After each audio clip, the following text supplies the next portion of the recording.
Over the past decade, one company that has seen phenomenal dividend growth and share price growth is Lowe, stock ticker LOW, currently trading at $225.89 per share. Over the past year, this company is up 8.58%, and year to date up around 13.5%. If we zoom out and look at the past decade, over the past 10 years, it's up over 413.85%, so it's definitely way outperformed the market.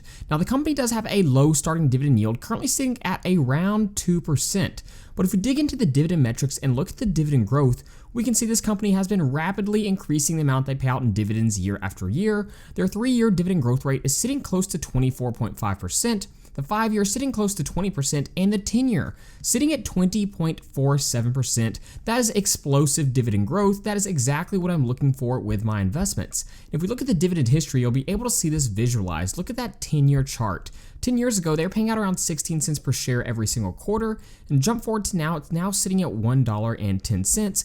And keep in mind, this is a company that is a dividend king. They've been increasing the amount they pay out in dividends for almost 60 consecutive years, so it's very clear that the company has a clear commitment to increasing those dividend payouts year after year. Now, in my opinion, the most impressive thing about this high dividend growth rate and increasing dividends for almost 60 years is the fact that their payout ratio is still at a very low level, which is something that I love to see with my dividend investments. You can see that dividend payout ratio for the trailing 12 months sitting at 41.38, but the forward looking sitting at 32.65. And then my favorite payout ratio to look at is the cash flow payout ratio. This is how much is paid out in dividends from their free cash flow, and that is sitting at 20.66%. That means almost 80% of their free cash flow is available to do things like reinvest back into the business or even buy back shares. And so with all of that being said, yes, that dividend yield is a little bit lower, like I pointed out earlier, but when you look at the dividend yield on cost, you can see 10 years ago, if you would have invested, your dividend yield on cost is now sitting at around 10%.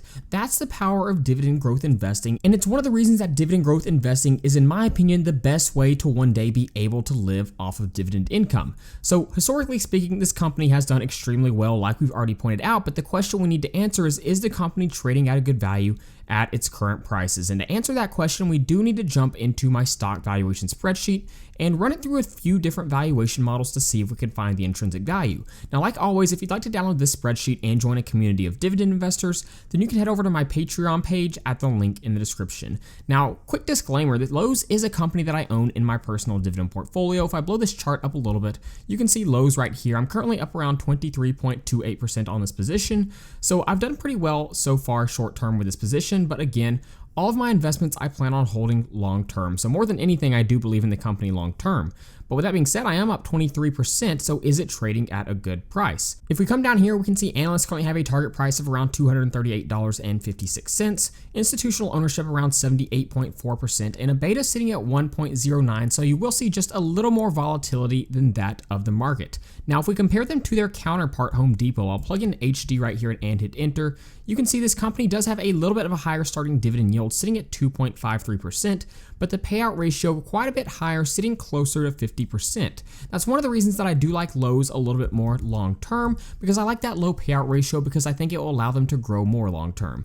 Now, the first valuation we'll be looking at is Graham's valuation. I'll go ahead and zoom in a little bit, and you can see the formula Benjamin Graham laid out for us to calculate intrinsic value right here. The first thing we need is our earnings per share, which I have plugged in. This is analyst projections. We then apply our growth rate projection, and again, I'm staying very close to in line with analyst projections. We multiply that by 4.4, which is the average yield on AAA corporate bonds, and divide by Y, which is the current yield on AAA corporate bonds. After plugging all of this in, we come to an intrinsic value of $227.18 per share. That's actually very close to the current trading price. The next valuation we'll look at is our discounted cash flow analysis. Basically, this is a way to see what the company is valued at based on how much cash flow we predict they will produce in the future. So I plugged in the historical free cash flows so we can see our year-over-year free cash flow growth rate. It's pretty clear over the past few years, they've done a really good job of increasing their free cash flow year over year. That's a really important metric that I personally want to see in my investments. But moving forward, I'm projecting a free cash flow growth rate of 8.5% to the future free cash flows of the company. I then found the present value of those future free cash flows and added them together, added the company's cash and cash equivalents, and subtracted out the total debt to get the equity value. Once I had the equity value, I divided by shares outstanding, and we came to a discounted cash flow price per share of $276.23. Now, a huge concern a lot of people have about Lowe's is that total debt level. That is pretty high numbers. Let's go ahead and jump back over to Seeking Alpha and dig into that just a little bit more. If we click on the balance sheet, a couple of things that I want to point out is if we scroll down, we can see their total current assets sitting at $23,918. Now, if we scroll down a little bit more and look at the total current liabilities, that's sitting at $19,210. So for me personally, I think short term, it looks like their short-term cash is enough to cover their total current liabilities, that's short-term liabilities. But what does scare people is that long-term debt level has been climbing by quite a bit over the past 3 to 4 years. You can see it's nearly doubled over the past 3 years. So again, that is something to take note of if you are interested in Lowe's. To me, that's probably the biggest red flag with this company. But moving forward, looking at the multiples valuation, I'll zoom in just a little bit more. What we're doing is we're valuing Lowe's using a price to earnings multiple and seeing how the market is valuing companies that are similar in structure. So you can see our comparable companies here. We have HD, FND, and LESL. We're taking the stock price, dividing by our earnings per share to get the price to earnings multiple. We take the average price to earnings multiple, multiply it by Lowe's earnings per share, and we come to an intrinsic value of $206.37. Now, the last valuation model we'll look at is the dividend discount model, and this values a company based on how much they're paying out in dividends and how much that dividend is increasing year over year. So I plugged in the quarterly dividend payout so we can see how much they pay out each year. Now we can see our year over year dividend growth rates of 9%, 33.33, so that's a big jump, 31.25, so that's another big dividend growth jump, and then our most recent was 4.76. That's an average growth rate of almost 20%.